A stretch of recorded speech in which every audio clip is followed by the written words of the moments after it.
Hello friends, welcome to my channel. So train থেকেই ভিডিওটা আজকে স্টার্ট করলাম। তো দেখো আমরা যাচ্ছি হচ্ছে আমার ছোটো পিসিমণির বাড়ি, ওখানে পুজো আছে। এই দেখো, তো ওয়েট করে করে তার সাথে দেখা হয়েছে। উনি কাজ টাজ করে বেরোলেন, আমি যেহেতু একটু আগে আগে এসেছি। আর এখানে একটু আওয়াজ হচ্ছে, যেহেতু ভয়েস দিচ্ছি, কারণ হচ্ছে সবাই আছে বাড়িতে। তো দেখো ফাইনালি আমি একটুখানি খিদে পেয়েছিল বলে একটা ওই পিৎজাগুলো খেলাম। তো তারপরে দেখো ওদিকে ট্রেন এসে গেছে। তো প্রায় 3.5-4 ঘন্টা পর আমরা গিয়ে পৌঁছাবো। তো দেখো মিষ্টি আর এটা কিনে নিয়েছি। নেওয়ার পর তো ছোটদাদারা বাসছিলো গাড়ি করে, ফোন করলাম যেহেতু, তো দাঁড়িয়েছিল।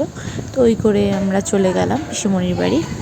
তো দেখো সবাই মিলে একসাথে আছে, আর অনেকদিন পর যেহেতু গেলাম, খুব মজাই লাগছিল।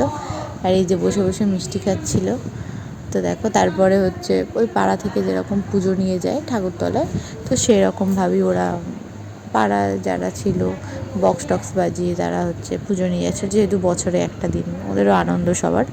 তো আমারও ভালো লাগছে, অনেকদিন পর আসলাম, সবার সাথে একটু দেখা হলো। তো দেখো খুব মজাই লাগছিল, কি মজা। তো বেশ ভালো লাগছিলো। তারপরে যেহেতু আবার ঠাকুরতলায় তোমাদের দেখাবো, ঠাকুরটা তো ভীষণ সুন্দর হয়েছে, আর মেলা টেলাও বসেছে। তো আমরা সবাই মিলে একটু মেলাতলার দিকে যাচ্ছিলাম, মানে ঠাকুর দেখতে। ঠাকুরটা তো দেখা হয়নি, পুজো তো হবে রাতে।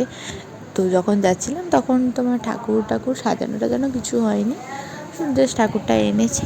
দেখো ঠাকুরটা ভীষণ বড় হয়েছে, আগের বারের চেয়ে বড়ই লাগছিল, আর খুব সুন্দর হয়েছিল মুখটা। তো দেখো রাতেরবেলায় দেখো পুজোতে বসে পড়েছে, প্রায় তখন 12:30-1টা বাজে। তো আজকের ভিডিও এখানেই শেষ, নেক্সট ভিডিও আসবে পরে। তো টাটা।